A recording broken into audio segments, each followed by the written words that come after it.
Alright, so I didn't have Fraps set to record my voice at all during these games, so all of that good input I had didn't get recorded. You're going to hear Andrew's voice come in the middle of this game, and then in the rest of the games I had a lot of guest casters. It was actually really fun casting with other people helping me over Skype. I just wish I wasn't a moron and didn't record my voice. So we're going to see if I can if I can recast these games and not look too retarded. Now we have over here in about the 4 o'clock position our yellow Protoss AgentSmashing. Are we going to go over? Yes, we are. We have over here in our 8 o'clock the purple Zerg Kem. Now, this is a pretty interesting map. Sea Cup Sandshorn Mist is what our first map was for the day. Let's see what I'm looking at now. Whew, this is really awkward to narrate and then talk about it. Agent may opt to go for a 2-gate play. This is a pretty small map, and that might be a pretty safe or pretty good bet on this map. We're going to go ahead and see AgentSmashing move out here with his 9 scout. It's pretty good, decently early.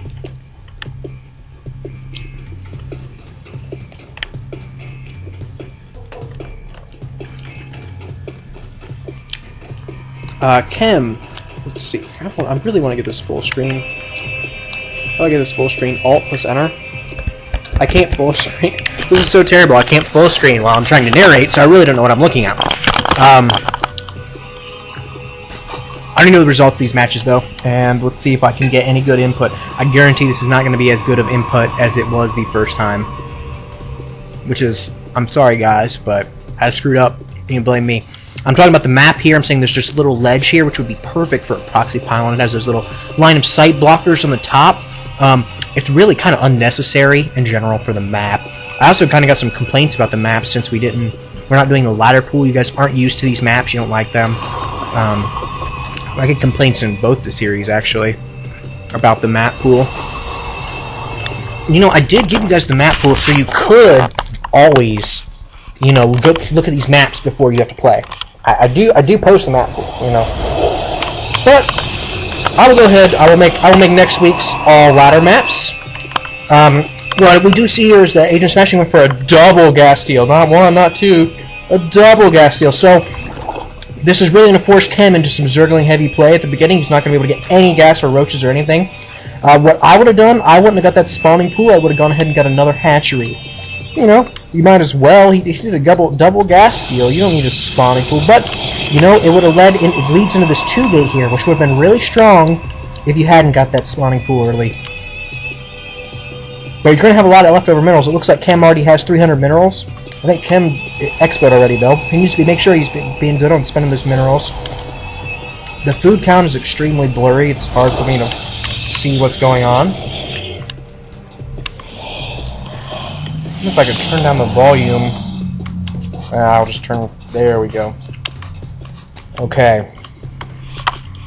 I'm talking about the map here. It's a big concave around the side.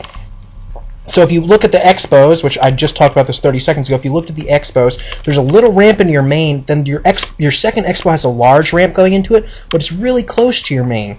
And then if you look at the third has 2 large freaking ramps coming in. It's really hard to defend that third. That third's going to be very easy to attack. And then that gold expo, that high yield expo, is going to be very close to your enemy's base. So it's going to be not something that you want to you know, I don't think the gold yield's going to be taken a lot in this map, just because how the map is set up.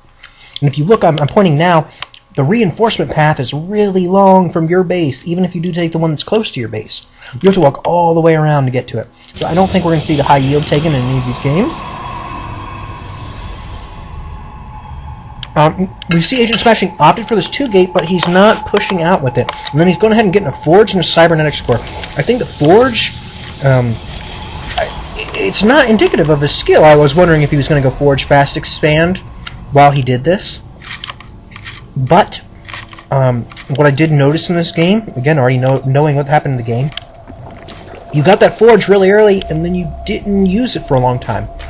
That's not good. That's not what you want to do. If you're going to get a Forge early, you want to use it. Put some cannons up or something. But if you're not going to use the Forge, if you're not going to get +1 attack or something, you don't have to. I'm looking at the vision here. I'm saying this is a really good job by Kem because he's taking these Zerglings from early on, and he's scouting.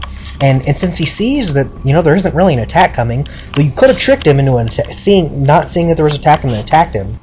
But since he sees there's not a lot of pressure, he's going to be able to drone really hard. And it looks like Andrew's going to join into this game in just a second. What's up? There we go. Of course, Sure. his voice got recorded, but not mine. So very, very awkward to cast here. The food count is relatively even still this far into the game. You got that spawning pool. He's getting speed out. With the army, he's only got these 4. I mean, that's all the Zerglings he has is 4 Zerglings, 100 minerals. Not a large army from either player at this point. But the Protoss hasn't taken his expansion yet. If the Protoss isn't taking their expansion against the Zerg, they're probably going to want to make a strong timing push, like a 4-gate or a 3-gate blink push. 3-gate blink's going to work better with some sentry. I noticed you get this robotic. There you go. I was saying that he was adding on 2 more gateways and then a robotics facility. So this 4-gate could be pretty strong. So a little late for this 4-gate. What Chris didn't do this game, he got this robotics bait, but he didn't make any Colossus.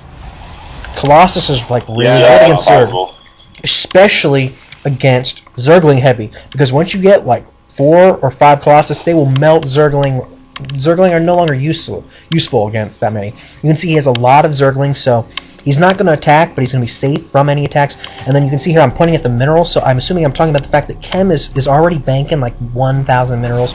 Looks like our Protoss player is banking about 500 minerals as well. So this would be there you go. It'd be a great time to expand for our Protoss player, and our Zerg player should have probably expanded a long time ago. He's plenty fine with these Zerglings, and he can just drone really heavy. You look, he's throwing these spine crawlers down. I don't really like the spine crawlers at this point because you're not fearing any attacks. Like, you don't fear anything right now. If anything, you might want to get an overseer, preemptive, or a preemptive spore for any air or Spire going down for Kem. Spire going down, as I pointed out. I think I was talking about something Chris is based about how Chris is taking this Nexus. Yeah. The spine crawlers are totally indicative of no pushing, but he is going to get some Mutalisk Scout. He's got a lot of minerals, a lot of gas buildup. He's got these 2 drones that aren't working their gas. Little error. He still could have taken that 3rd. Those Banes are going to be really effective against your army. You don't have any sentry to force field away. Well, he could be preparing timing for the mutas. I think that I was talking about him attacking here. That's why Andrew's saying we're preparing timing for the mutas. He could attack right here. If he gets a good surround, he can beat this army. It looks like I was wrong. You do have a sentry. If he gets a good surround, he can beat this army. But what Andrew was saying is that he's going to wait for the Mutalisk to pop, because he's building 6 or 7 of them right now in production, and then he's going to go ahead and attack with all of them. And he's going to do a pretty good job. You're getting charge right now. Charge isn't going to be good versus Banelings. You're going to charge right in and blow up. I wish I could look at the unit counter right now and talk about how many drones you have.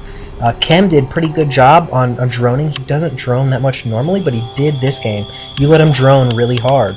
He's also got 2 evolution chambers, and he's been really active on getting those upgrades, whereas you have that forge, but I don't know if you've even upgraded anything. Neither player has much vision over what the other is doing either. Yeah, we talked about that. Neither player had actually seen the expo. It's pretty implied that the Zerg took an expo just because they're Zerg, but the Zerg player doesn't know that the Protoss is expoed yet. The Zerg player, you both could have been more active on scouting. Right here, we're looking. Are you going to see the Spire? You're not going to see the Spire. You get so close to seeing the Spire. He did not see it. You were like a block, one construction grid away. For sure. And now these Mutalisks are going to do a lot of damage because you weren't able to scout those. And even if you had scouted them,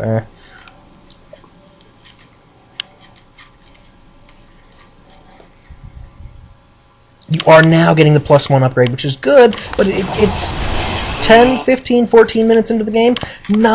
It's really late. You want to be getting your upgrades way before that. Why did you get... I mean, you got that forge, but you're just now using it 15 minutes in the game. You could win this with force fields if you use your force fields properly. Force fielding the ramp is not using your force field. You're going to lose this engagement just because he's going to be able to surround you. Just like I had said earlier, the surround is just going to... He's going to be able to surround and kill you. But you know that held it off. Is being harassed right now by Mutalisk with smashing not moving any of the pros at the time. I opened the wrong menu there. I'm trying to look at the units killed tab. We look at the units killed tab. If we look at the units killed, look at me again, not knowing what I'm doing. He's killed 18 workers, which is a pretty big deal. When he's already ahead by, I think, like 18 or something. And here I'm noting that the Zerg has a lot more workers than the Protoss does at this point. And that's not, I mean, that's not good. The Protoss player can easily chrono boost out. You know, you have full chrono here, I notice. Chrono boost out more probes, but and is he finally taking his third? He's finally taking his third. You see his army. You also know there's mutants. Looking at the army, it looks like Chris does not have enough zealots to counter this rush. But you don't want zealots against banelings. You do not, and banelings do well against stalkers too. You really kind of needed colossi and some force fields. You are behind by about 50 food, it looks like, on my blurry screen. Are you going to pull your army back? I think Kem is just donating his Mutalists right now. He is donating them. They will all die. Not a single one will escape. But he does have his third base up. What is that? Is it 54 drones? That's still low, even if it is 54. If it's less than that, then it's even lower. I think he gets up to about 60. Yep, and there's the surround, and the banelings are just going to chew even stalkers up alive.